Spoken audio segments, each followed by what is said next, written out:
Lotus reality and agro farming వారు premium farm land projects మన పొలం ఫేజ్ 1, 2 మరియు 3 కంప్లీట్ చేసుకొని మన పొలం phase 4 Wasar village at Narayana Khed లో ఆగస్టు 15 ఇండిపెండెన్స్ డే రోజు గ్రాండ్ లాంచ్ చేయడం జరుగుతోంది. లాంచింగ్ మరియు ఇండిపెండెన్స్ డే సందర్భంగా 5 గుంటాస్ ల్యాండ్ అవుట్ రేట్ లో బుక్ చేసుకున్న వారికి 1,50,000 రూపాయల డిస్కౌంట్ తో పాటు 2 గ్రాముల గోల్డ్ ఫ్రీగా ఇస్తున్నారు. పూర్తి వివరాలకు సంప్రదించండి. ఈ రోజు మనము ద్వాదశ రాశుల యొక్క నేచర్, వాళ్ళ బిహేవియర్ ప్యాటర్న్స్ ఎలా ఉంటాయి, వాళ్ళ క్యారెక్టరిస్టిక్స్ ఎలా ఉంటాయి, అండ్ వాళ్ళ పర్సనాలిటీ ఎలా ఉంటుంది, అండ్ డిఫరెంట్ ఫ్యామిలీ మెంబర్స్తో, ఫర్ ఎగ్జాంపుల్ స్పౌజ్, వైఫ్ అవ్వచ్చు, హస్బెండ్ అవ్వచ్చు, వాళ్ళ రిలేషన్షిప్ ఎలా ఉంటుంది, మదర్, ఫాదర్, పిల్లలతో రిలేషన్షిప్, నైబర్స్ అవ్వచ్చు, కొలీగ్స్ అవ్వచ్చు, ఆఫీస్లో బాసెస్ అవ్వచ్చు, వీళ్ళ రిలేషన్షిప్స్ ఎలా ఉంటాయి అనేది మనము వివరంగా తెలుసుకుందాం. మేషలగ్నం మనకి ద్వాదశ రాశుల్లో ఫస్ట్ వచ్చే జోడియాక్ సైన్ అన్నమాట. సో దానికి అధిదేవత ఆర్ రూలింగ్ ప్లానెట్ ఎవరు అంటే కుజుడు అయిపోతారు. కుజుడు మనకి ఫస్ట్ హౌస్, 8th హౌస్ రెండు రూల్ చేస్తారు. సో వీళ్ళ పర్సనాలిటీ ఎలా ఉంటుందంటే బేసికలీ చాలా వైలెంట్గా ఉంటారు, ఎందుకంటే కుజుడు రూల్ చేస్తూ ఉంటారు కాబట్టి వైలెంట్గా ఉంటారు. And at the same time aggressive ఉంటారు, చాలా డైనమిక్ ఉంటారు. అండ్ వాళ్ళకి ఏంటంటే బేసికలీ స్ట్రైట్ ఫార్వర్డ్ నేచర్ ఎక్కువ ఉంటుంది. కొన్నిసార్లు ఏంటంటే ముందుగా ప్లానింగ్ చేయకుండా వెంటనే బరిలోకి వెళ్ళిపోవడం అనమాట. దానివల్ల వాళ్ళ కొద్దిగా ఇబ్బందులు వచ్చే ఛాన్సెస్ కూడా ఉంటాయి. అండ్ మనకి మేషరాశి వాళ్ళని మనకి కాల్పురుష్ కుండలి ప్రకారం చూసుకుంటే హెడ్ అండ్ బ్రెయిన్తో కనెక్ట్ చేస్తారు. సో బేసికలీ వీళ్ళకి ఏంటంటే తలకి సంబంధించిన ఇష్యూస్ రావడము, వీళ్ళకి బ్రెయిన్కి సంబంధించి, హెడ్కి సంబంధించి ఇష్యూస్ రావడము, ఫ్రీక్వెంట్ హెడేక్స్ రావడము, ఎందుకంటే అగ్నితత్వ రాశి కూడా అవుతుంది కాబట్టి వీళ్ళకి బేసికల్గా కొద్దిగా ఈ ప్రాబ్లమ్స్ ఉంటూ ఉంటాయి. అండ్ అష్టమ స్థానంలో కూడా కుజుడు రూల్ చేస్తాడు కాబట్టి సైకలాజికల్ ఫియర్స్ వల్ల కూడా ఫ్రీక్వెంట్గా ఆలోచించి అదే పనిగా డిప్రెషన్లోకి వెళ్ళిపోయే ఛాన్సెస్ కూడా కొన్నిసార్లు ఉంటుంది. అండ్ వీళ్ళకి ఇంకొకటి, వీళ్ళ అగ్రెసివ్ నేచర్ వల్ల ఉండే ప్రాబ్లమ్స్ ఎక్కడొస్తాయంటే నైబర్స్తో, కొలీగ్స్తో, ఆఫీస్లో, లేకపోతే యంగర్ సిబ్లింగ్స్ అంటే చిన్న బ్రదర్స్ అవ్వచ్చు, వాళ్ళకంటే చిన్న వాళ్ళు ఎవరైతే సెకండ్ బార్న్, థర్డ్ బార్న్స్ ఉంటారో వాళ్ళతోటి కమ్యూనికేషన్లో కొద్దిపాటిగా ఇబ్బందులు వచ్చే ఛాన్సెస్ ఉంటాయి. ఎందుకంటే వీళ్ళ కమ్యూనికేషన్ చాలా హార్ష్గా ఉంటుందన్నమాట బేసికల్గా. అండ్ మిథున రాశి 3rd హౌస్ని రూల్ చేస్తుంది కాబట్టి యంగర్ సిబ్లింగ్స్ అని చెప్తూ ఉంటాము. అండ్ ప్రాపర్ ప్లానింగ్ లేకుండా కొన్నిసార్లు వీళ్ళు ఏదన్నా ఫిస్ట్ ఫైట్స్లోకి వెళ్ళిపోయే ఛాన్సెస్ కూడా ఉంటాయి, హ్యాండ్ ఫిస్ట్ ఫైట్స్లోకి వెళ్ళిపోవడానికి. 4th హౌస్ అంటే చతుర్థ స్థానం వీళ్ళకి చాలా ఇంపార్టెంట్ అయిపోతుంది అనమాట. మదర్తో రిలేషన్షిప్ అనేది వీళ్ళకి చాలా చాలా ఇంపార్టెంట్. ఎందుకంటే వాళ్ళకి డొమెస్టిక్ పీస్ అవ్వచ్చు, సుఖస్థానం అనేది చెప్తూ ఉంటాము. ఇది వాళ్ళకి ఏమాత్రం డిస్టర్బెన్స్గా ఉంటే గనక వాళ్ళు కాస్త డిప్రెషన్లోకి వెళ్ళే ఛాన్సెస్ ఉంటాయి అన్నమాట. అండ్ సప్తమ స్థానం వచ్చేసరికి వీళ్ళకి స్పౌస్ గురించి మనం చెప్పుకుంటూ ఉంటాం కాబట్టి మేషరాశి ఫీమేల్స్ అవ్వచ్చు, మేల్స్ అవ్వచ్చు, జనరలీ వీళ్ళకుండే ఈ డైనమిజం, ఈ యాక్టివ్ నేచర్ వల్ల స్టేబుల్గా ఉండరు అనమాట బేసికలీ. సో వీళ్ళకి స్టెబిలిటీ కొద్దిగా ఫ్యామిలీ సపోర్ట్ నుంచి వచ్చినా వైఫ్ కానీ హస్బెండ్ కానీ వీళ్ళని కంప్లీట్ చేస్తారనమాట. ఎందుకంటే ఆపోజిట్లో తులారాశి ఉంటుంది కాబట్టి తులారాశి జనరల్గా మనము బ్యాలెన్స్డ్ సైన్ అని చెప్పుకుంటాం కాబట్టి వీళ్ళకు ఉండే ఫాస్ట్ ఫార్వర్డ్ నేచర్కి ఒక బ్రేక్ వేయాలి అంటే అది తులారాశి వాళ్ళ వల్లే జరుగుతూ ఉంటుందన్నమాట. సో జనరల్గా మనకి మేషరాశిలో ఒకవేళ కుజుడు ఉండి తులారాశిలో శుక్రుడు ఉన్నా కూడా వీళ్ళకి పరస్పర దృష్టి పడడం వల్ల ఒక బ్యూటిఫుల్ మ్యూచువల్ అట్రాక్షన్ కూడా ఉండే ఛాన్సెస్ ఉంటాయి వైఫ్ అండ్ హస్బెండ్ మధ్యలో.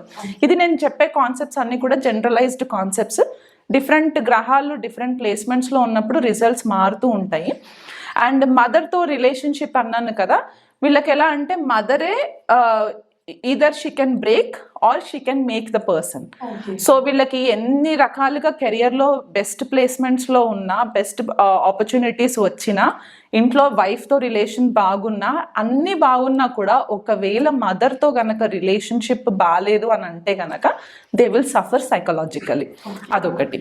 అండ్ ఫాదర్తో రిలేషన్షిప్ కూడా వీళ్ళకి చాలా బాగుంటుంది. ఫాదర్ని ఒక గురువులా ట్రీట్ చేస్తారు. ఫాదర్ మాటకు వచ్చేసరికి చాలా విలువిస్తూ ఉంటారు అనమాట వీళ్ళు.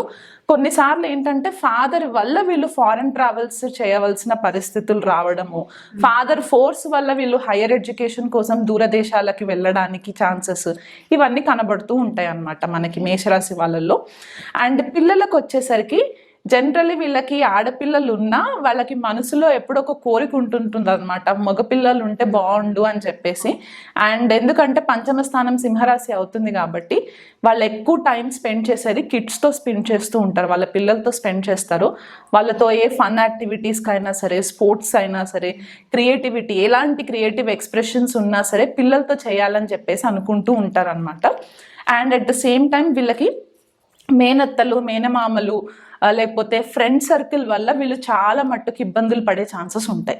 సో మేషరాశి వాళ్ళు, మేష లగ్నం వాళ్ళు చాలా కేర్ఫుల్గా ఉండాలన్నమాట. ఎందుకంటే 6th హౌస్ మనము ప్రారంధ కర్మ అని చెప్పుకుంటాం కాబట్టి వీళ్ళకి న్యాచురల్గా కన్యారాశి అక్కడ పడుతుంది కాబట్టి మేనమామలు, మేనత్తల వల్ల వీళ్ళకి కొద్దిపాటిగా రిలేషన్షిప్లో ఇష్యూస్ వచ్చే ఛాన్సెస్ ఉంటాయి.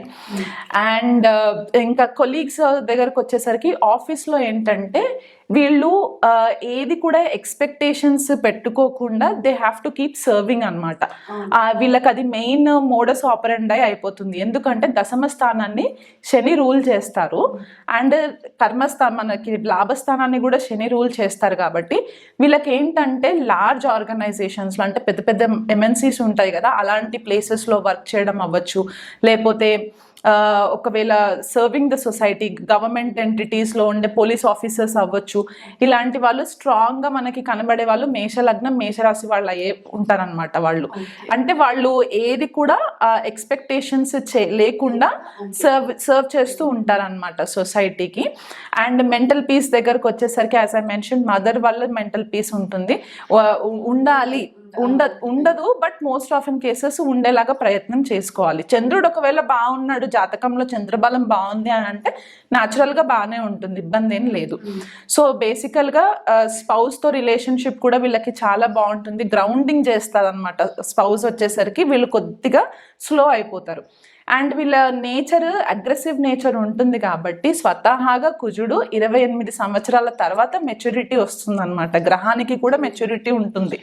సో కుజుడు 28 yearsకి మెచ్యూర్ అవుతారు కాబట్టి వీళ్ళకి ఏదైతే ఫాస్ట్ మూవింగ్ నేచర్ ఉంటుందో అది కాస్త 28 తర్వాత మెల్లిమెల్లిగా తగ్గుతూ ఉంటుంది అనమాట. సో దట్ ఈస్ అబౌట్ మేషరాశి, మేషలగ్నం వాళ్ళ నేచర్. పరిహారాలు అంటే వీళ్ళకు ఉండే అగ్నితత్వ నేచర్కి, ఆ ఫైరీ నేచర్ వల్ల వీళ్ళకి కొద్దిగా పిత్త దోషాస్ వచ్చే ఛాన్సెస్ కూడా ఉంటాయి కాబట్టి రెగ్యులర్గా శివలింగానికి జలంతో అభిషేకం, ఎవ్రీడే జలంతో అభిషేకం చేసుకుంటే మంచిది. రవికి అర్ఘం ఇవ్వడం మంచిది. అండ్ ఇంకొకటి ఏంటంటే వీళ్ళు తీర్థయాత్రలకి వెళ్ళాలంటే 12 రాశులు, 12 జ్యోతిర్లింగాలు మనకు ఉన్నాయి కాబట్టి మేషరాశికి రామేశ్వరంతో కనెక్షన్ ఉంటుంది కాబట్టి వీళ్ళు సంవత్సరంలో ఒక్కసారైనా సరే వాళ్ళ ఎకనామికల్ బ్యాక్గ్రౌండ్ని బేస్ చేసుకొని రామేశ్వరంకి వెళ్ళి వాళ్ళు అక్కడ శివుడికి అభిషేకం చేసుకోవడము, ఆ తీర్థయాత్రలోకి వెళ్ళి రావడం వల్ల కూడా వీళ్ళకి కొద్దిపాటిగా రిలీఫ్ ఉంటుంది. అది కాకుండా జాతకంలో, జన్మ జాతకంలో ఒకవేళ కుజుడు గనక నీచ స్థానంలో ఉన్న, లేకపోతే వక్రిగతి అయి ఉన్న వీళ్ళకి కొద్దిగా ఇబ్బందులు ఎక్కడొస్తాయంటే రియల్ ఎస్టేట్కి సంబంధించి కొద్దిపాటిగా ఇబ్బందులు వస్తాయి. కుజుడు నీచబడిపోయి ఉన్నప్పుడు రియల్ ఎస్టేట్, లేకపోతే అగ్రెషన్, చాలా ఇంపల్సివ్ నేచర్లోకి వెళ్ళిపోవడం జరుగుతుంది కాబట్టి ఆ టైంలో వీళ్ళు సుబ్రహ్మణ్యేశ్వర స్వామికి పరిహారాలు ఏమైనా చేసుకుంటే కూడా వీళ్ళకి చక్కటి ఫలితాలు ఉంటాయి.